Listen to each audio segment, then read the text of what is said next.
Welcome back to our channel. The year was 1939, a time of global unrest. With Europe on the brink of war and America watching from across the Atlantic, uncertain yet alert. In the midst of this historical turbulence, in quiet corners of the United States Mint, the everyday rhythm of coin production continued. Copper was plentiful, the Great Depression had left its mark, and the Lincoln Wheat cent remained the reliable, circulating emblem of the American economy. Designed by Victor David Brenner decades prior, its obverse still bore the soft yet determined profile of Lincoln, while the reverse displayed the familiar wheat ears standing tall. No one noticed the subtle tremor in the process, not at first. Philadelphia, Denver, and San Francisco were the three active mints in 1939, and each dutifully struck their assigned quotas of 1-cent pieces. For the most part, the process was seamless. The dies had been perfected over years, the metal composition standardized, the mint marks added accordingly. But every now and then, something small, something fragile, barely perceptible escaped attention. A minute flaw in a die, a misaligned punch, or even a worn master hub. These imperfections, seemingly irrelevant in their own time, would later become treasures. In 1939, one such anomaly quietly slipped past the watchful eyes of mint workers, sealed in copper, and sent into circulation. It wasn't until decades later, hidden in the dusty drawers of a coin dealer's cabinet in rural Indiana, that the first whisper of something odd began to emerge. A collector, a man in his late 50s, who had spent much of his life thumbing through binders of circulated pennies, paused over a cent that seemed slightly off. He had seen thousands, maybe tens of thousands of Lincoln Wheat cents before, yet this one made him hesitate. The coin, a 1939 with no visible mint mark, seemed like any other. But the text particularly, Liberty, felt uneasy. He turned the coin slowly in the light. The letters, especially the B and E, appeared ghosted, not sharply defined like others in his collection. The word, "In God We Trust," arched above Lincoln's head, but even that motto carried a strange doubling, barely visible but undeniable. The collector frowned. His fingers tingled. He brought out his loupe and peered closer. The doubling wasn't from where it was crisp, clean, and mirrored slightly left of each original letter. It was a double die obverse. But this couldn't be. The famous 1955 double die cent was well known. Even the 1972 example had fetched attention. But 1939? There had been no recorded double die errors from that year, at least none widely acknowledged. He compared it to others. Over the next few days, he scoured his entire collection of 1939 cents, dozens of them. None showed this anomaly. He drove to nearby coin shops, traded for more examples, checked rolls he had stored away for years. Still nothing. The error was elusive, hiding in plain sight, yet rarely revealing itself. The realization gripped him with electric tension. He wasn't just holding an unusual penny. He was possibly the first in decades to notice a misprint that had been sleeping since Roosevelt's first term. Word of the find began to spread, quietly at first. Collectors were skeptical. Some dismissed it as machine doubling, a mechanical blur rather than a true double die. But as more experts laid eyes on the coin, the tide began to turn. The doubling was in the design itself, a flaw from the very hub used to imprint the die. That meant rarity. That meant origin error. And most importantly, that meant potential. The price of the coin in its earliest discovery was modest. Maybe a few $100s from a hopeful buyer. Then, as more collectors heard of the error, the bidding grew fiercer. Another similar specimen surfaced, this time from a private estate sale in Ohio. The doubling matched, almost exactly. The error wasn't unique, but it was incredibly rare. Only a handful appeared in the years that followed. Each one added fuel to the growing interest, igniting whispers in numismatic circles. Auction catalogs began to include the term 1939 double die obverse with tentative curiosity. Was this the next great Lincoln cent error? By the early 2000s, Values began to climb in earnest. $500. Then $1,200. Then, a PCGS-certified specimen graded MS65 red appeared at a major coin show in Chicago. Its surfaces gleamed, untouched by circulation. The doubling was pronounced, almost artistic in its mirrored precision. The coin sold for more than $12,000. For a wheat penny that once paid for a piece of bubble gum, the transformation was staggering. And yet, the story was far from over. New questions emerged. Why hadn't more of these coins surfaced? The 1939 mintage was high. Philadelphia alone struck over 316 million pennies that year. With so many coins produced, why did the error occur in so few? Was the die destroyed early? Had it only struck a limited batch before being replaced? Some speculated that the double die might have been used only during a brief shift change, or mistakenly installed and then quickly pulled. Others suggested wartime preparations led to lapses in quality control, although 1939 was still a year before America entered the war.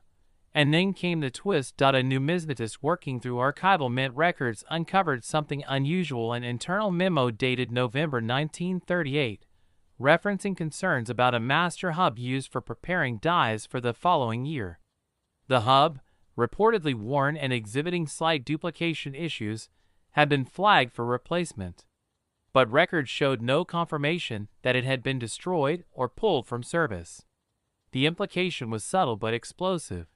The flawed hub may have been used to produce a handful of dies before being retired. That handful struck an unknown number of cents, and those few made it into the massive sea of 1939 coins. This discovery reframed everything. The error wasn't just a simple mistake, it was potentially the product of bureaucratic oversight, of human judgment in an era of industrial precision. It made the 1939 double die not only a rarity, but a coin with a backstory that stretched deep into mint policy and decision-making. It was a reminder that even in a system designed for uniformity, anomalies found a way to persist. By 2010, the coin's value had grown more volatile. Lower-grade specimens hovered around $1,000 to $2,000 depending on eye appeal.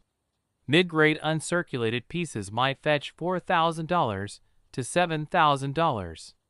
But high-end examples, especially those with full original red luster and strong doubling, began to command figures that stunned even seasoned collectors. One sold quietly through a private dealer for over $18,000. Another surfaced in a Texas auction and fetched nearly $22,000 under intense bidding. And yet the price wasn't the only thing climbing. The coin's legend was growing too. There were rumors, always unconfirmed, that one pristine 1939 double die cent, discovered in an unopened mint roll, had been submitted for grading and received an MS67 RD designation, the highest ever attributed to this error.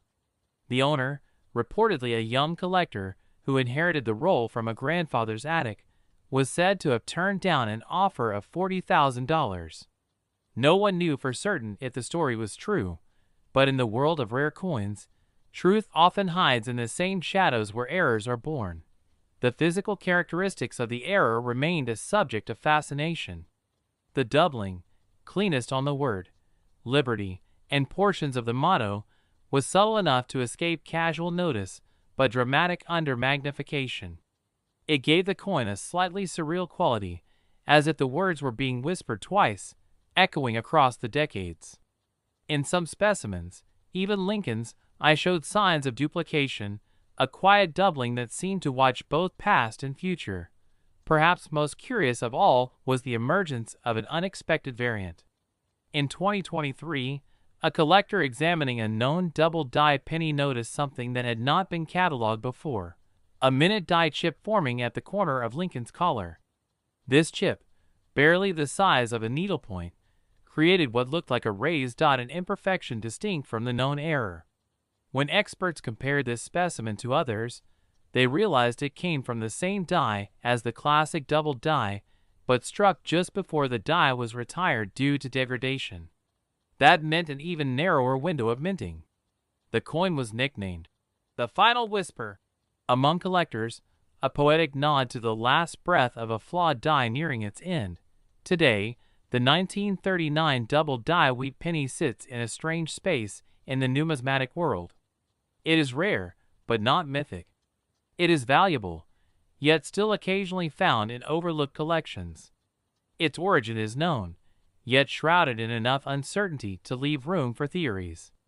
It remains a coin that rewards scrutiny, a treasure not for the impatient, but for those who listen closely, examine carefully, and believe that even a single cent can carry the echo of history. And so it continues. The coin that passed unnoticed through the hands of war-era Americans, that may have purchased candy or a Sunday paper, now rests behind glass, glinting with silent defiance. Not for its monetary value alone, but for the secret it kept for decades. A reminder that even in a world of repetition, true rarity waits quietly, whispering only to those who know how to listen. In the spring of 1940, the U.S. Mint operated under the shadows of looming war, amidst national unease and global uncertainty. Factories clanged with activity, the hum of productivity masking the tension in the air. Coin production was brisk, steady hands at the Philadelphia Mint pressed copper blanks into millions of 1-cent wheat pennies, day after day. At first glance, these coins seemed indistinguishable from those that came before. The obverse proudly bore Lincoln's steady gaze, while the reverse carried the iconic wheat ears, symbols of growth and stability. Yet, within the churn of countless strikes, amidst the meticulous supervision, something subtle, almost imperceptible, slipped through.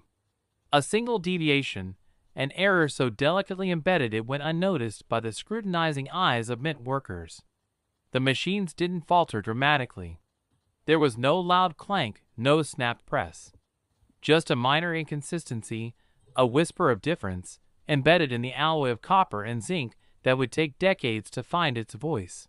The coin passed through hands, unnoticed. From a baker's change drawer to a shoeshine boy's tip jar, it traveled. It lived a life of anonymity, worn by pockets and purses, accumulating the soft scratches of time. For years, no one thought to look twice. After all, it was just a penny. In a quiet Ohio suburb, decades later, a retired railroad worker named Emery had a habit of browsing flea markets on weekends. He didn't fancy himself a collector, not in the strictest sense. He simply loved the feel of old things, antiques, postcards, worn books. But on one cool Saturday morning, rummaging through a box of coins at a roadside stall, his callous fingers brushed against a wheat penny that seemed different. At first, it was the luster. Despite its age, it reflected light strangely, unevenly. Curious, he paid 50 cents and pocketed it with a shrug. Back home, beneath the gentle glow of a desk lamp, he examined it more carefully. Something didn't sit right. The date 1940 was crisp. The reverse wheat stalks were aligned as they should be. But the rim near, Liberty, looked slightly distorted, just shy of symmetrical. And then, under magnification, he saw it, doubling. Ever so faint, yet undeniable. A second impression of, "In God We Trust," hovered like a ghost above the original. Emery's heart beat faster. He compared it against others in his modest collection, pulling out a 1939 and 1941 for contrast. They looked clean, consistent. But this 1940 coin seemed to whisper secrets from another dimension. He thumbed through reference books, scanned forums, and still the error was elusive. No documented doubling on a 1940 wheat penny. No major known varieties. Was it possible? Could he have stumbled across something previously unrecorded? He mailed detailed photos to a numismatic association. Weeks passed in agonizing silence. He nearly forgot about it until a letter arrived, bearing a gold-embossed seal. The response was careful, yet excited. Yes, there was doubling. Yes, the coin appeared genuine. And no known catalog had documented such an error for the 1940 penny. Suddenly, Emery was holding something unique. Something born of a mechanical slip during wartime urgency, and preserved by sheer chance. As whispers spread through numismatic circles, collectors began to speculate. Was it an isolated error? Or were there more lurking in sock drawers and attic tins across the country? A few more surfaced over the years, never in great numbers, but just enough to confirm it wasn't a singular fluke. Each had slight variations in doubling location, some across Trust, others faintly across Lincoln's eye. But all bore the same birthmark, 1940. Emery's penny, the first, became the standard bearer. Prices in numismatic auctions began humbly. The first offer he received, $200, seemed astronomical to a man who'd spent less than $1. But he declined. Something about it felt larger than value. And then, momentum built. A verified specimen sold for $750 a year later. Then another reached $1,200. Word of the anomaly made its way to a coin show in Denver, where a seasoned collector, skeptical at first, turned silent after viewing it beneath high-powered lenses. A month later, he bought one for $1,850. Emery kept his. The market responded in waves. At times, the buzz dulled. A newer discovery, perhaps a 1955 double die, would steal the spotlight. But the 1940 penny never vanished entirely. It lingered in expert circles, growing in mystique. A small group of collectors began quietly tracking them. No one knew the true number in existence, perhaps 10, maybe 20. None confirmed by the U.S. Mint. A mystery without an official origin. Then came the twist. In 2013, a numismatist reviewing archival documents from the Philadelphia Mint stumbled across a maintenance report dated January 8, 1940. The report detailed routine adjustments to the hubbing equipment standard practice.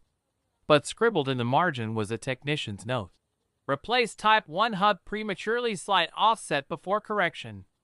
That phrase, slight offset before correction, sent shivers down the spine of anyone familiar with the error. Was this it? The moment the doubling occurred? The records had never been digitized, buried in boxes of typed memos and handwritten annotations. There, amidst decades of paper, was the smoking gun. The story spread quickly. Collectors who once speculated on chance now had a timestamp, a point in time when imperfection met history. The doubling wasn't an accident in the wild sense. It was a result of a precise misstep during maintenance, a known but undocumented hiccup in procedure. And its rarity was secured by the fact that the Mint corrected the problem the same day. Only coins struck in that small window, perhaps a few hours, carried the defect. And here's where the value truly began to evolve.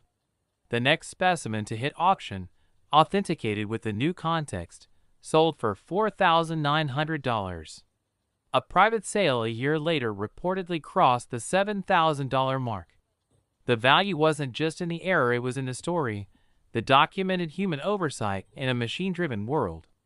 Collectors weren't just chasing metal, they were chasing the ghost of a moment. But Emery's penny had one more secret. While most doubled 1940s showed doubling along the motto or date, his showed an additional anomaly.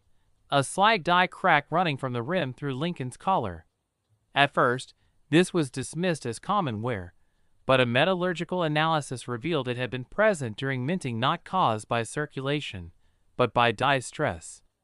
A dual-error coin. A doubled die and a cracked die, both captured in one strike. Only one such coin has been confirmed. A leading collector from Chicago, upon viewing it in person, offered $21,000 in cash on the spot. Emery, now in his 80s, paused for a long time before quietly saying, "It's not for sale."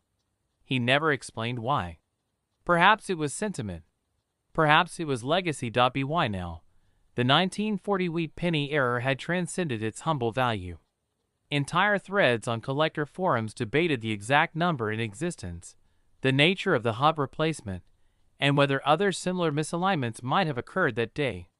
Some speculated that a misfiled batch might exist in unopened coin rolls, waiting to be discovered.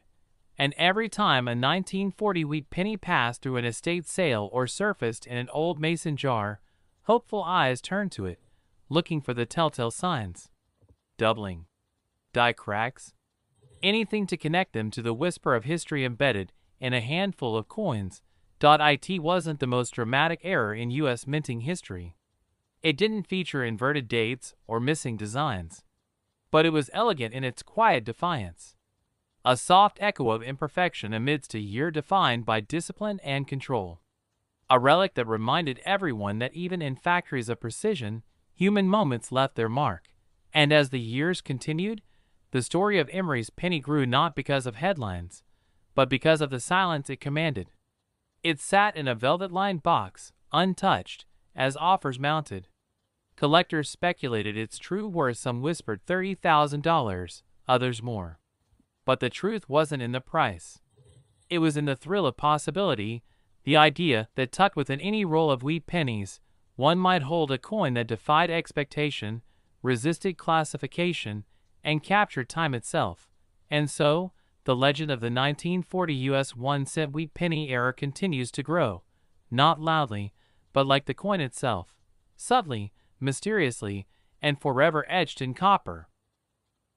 The year 1942 was a turning point, both for the United States and for its coinage. As the country plunged deeper into World War II, resources became scarce, and the nation mobilized on every front. The U.S. Mint, operating under intense pressure, had to adjust its processes to accommodate shifting material demands. Copper, a critical metal for ammunition and other wartime essentials, was suddenly in short supply. This scarcity forced a significant change. The composition of the 1-cent wheat penny itself was altered. Instead of the traditional copper alloy, 1942 pennies were struck from a blend primarily made of zinc-coated steel. This change was drastic but necessary. Millions of these steel pennies were minted, their silvery gleam standing in stark contrast to the familiar warm copper tone. The production was a logistical marvel, striking these new coins at the Philadelphia, Denver, and San Francisco mints, each leaving a unique mark for identification. Yet, in this rush of innovation, something unusual slipped past the mint's quality controls. It began as a subtle irregularity on a batch of coins produced at the Philadelphia Mint. The dies, stressed by the novel composition and the rapid pace of striking, occasionally inflicted an odd doubling effect on the lettering and design. It wasn't the bold, unmistakable doubling seen in some famous era coins, but a more elusive anomaly barely perceptible to the untrained eye. The mint workers, overwhelmed by volume and changes, didn't flag these minor imperfections. The coins rolled out into circulation, their error hidden among millions of ordinary pennies. Years later, the story of these steel pennies took an unexpected turn through the eyes of a dedicated collector named Nathan. A history teacher with a passion for numismatics, Nathan had spent decades assembling coins tied to pivotal moments in American history. When he first encountered a 1942 steel penny at a local coin shop, it was the look of the coin that caught his attention, not its composition, but a faint doubling near the word 1 cent. He purchased it for a modest sum, intrigued but uncertain. Back at his study, Nathan examined the coin through a loupe, his curiosity deepening as he noticed the doubling wasn't on the date or the mint mark but on the E and N in 1. He compared it with other steel pennies in his collection. They were consistent, clean, sharp.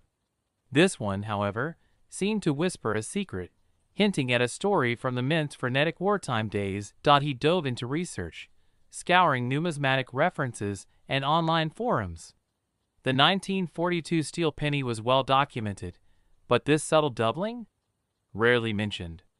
Nathan contacted several experts, sending high-resolution images, and waited anxiously for their responses. When they confirmed it was a genuine double die error, a type of minting mistake where the die itself was improperly impressed onto the coin blank, it felt like uncovering a buried artifact. As news of Nathan's find began to circulate quietly among collectors, others came forward with similar coins, each showing slight variations of the doubling. Some coins had doubling more evident on the date, others on the motto, but all bore the unmistakable signature of a die that had shifted or struck improperly during production. This small cluster of error pennies became an obsession for collectors, who recognized their rarity. Initial sales of these double-die 1942 steel pennies were modest. A coin that might once have traded for a few dollars now commanded several hundred. With authentication and certification, the price climbed steadily. At regional auctions, collectors debated the true rarity and worth of these coins, weighing their historical significance against their condition and the subtlety of the error. Nathan's original coin, graded well, found new homes for sums that defied expectations. But the story didn't end there. The deeper collectors dug, the more intriguing the tale became. In 2010, a coin dealer unearthed a previously unknown variation, a double-die 1942 steel penny with an additional die crack running from Lincoln's shoulder across the date. This crack was so finely detailed it seemed almost artistic, an accidental signature left by the mint's worn tooling. This revelation sparked renewed interest, transforming the double-die error from a curiosity into a symbol of wartime imperfection and resilience. Prices escalated rapidly, some specimens crossing the $10,000 mark, others fetching even more in private sales. The market's hunger grew as collectors realized these coins were not only rare errors, but physical links to a unique chapter in American history. Yet, amid the excitement, an unexpected twist emerged. A metallurgical analysis performed on a handful of these error pennies uncovered something extraordinary: microscopic traces of manganese embedded within the steel plating. Manganese was never a planned ingredient for the 1942 steel pennies, and its presence suggested that during one brief period, the mint's steel supply was contaminated or mixed with a different batch of metal, perhaps an industrial supplier's error or a wartime scrap mix. This finding threw the collector community into debate. Did this manganese presence make those particular coins even rarer? Could it alter the coin's appearance or durability? More importantly, could it signify a previously undocumented subvariety of the error? The answer wasn't immediately clear, but the implications were tantalizing. Nathan, now fully immersed in this saga, sought out one of these manganese-infused steel pennies. When he finally held it under a microscope, the coin's silvery surface shimmered with subtle hues, blues and purples that no normal 1942 steel penny displayed. It was as if the coin contained a hidden spectrum, a quiet nod to the unpredictable nature of wartime production. As collectors raced to find and authenticate these manganese variants, the market fractured into tiers: standard 1942 steel pennies, double-die errors with die cracks, and the rare manganese-infused specimens. Each tier brought its own value and mystique, creating a dynamic and suspenseful marketplace where every new discovery could change a coin's worth overnight. Through it all, Nathan's journey mirrored the larger collector's quest, a blend of patience, knowledge, and a touch of luck. He often reflected on how a humble steel penny, born of scarcity and necessity, could transform from everyday currency into a prized artifact, treasured not just for its metal but for the story it told, the story of a nation in flux, the precision and imperfection of machinery, and the passionate individuals who bring these narratives to life decades later. The 1942 double-die steel penny stands today as a testament to the unexpected twists hidden in history's details, an error that began as a minor mechanical hiccup but grew into a legend that continues to captivate and surprise. And in every flicker of light on its steel surface, collectors see not just a coin, but a story still unfolding.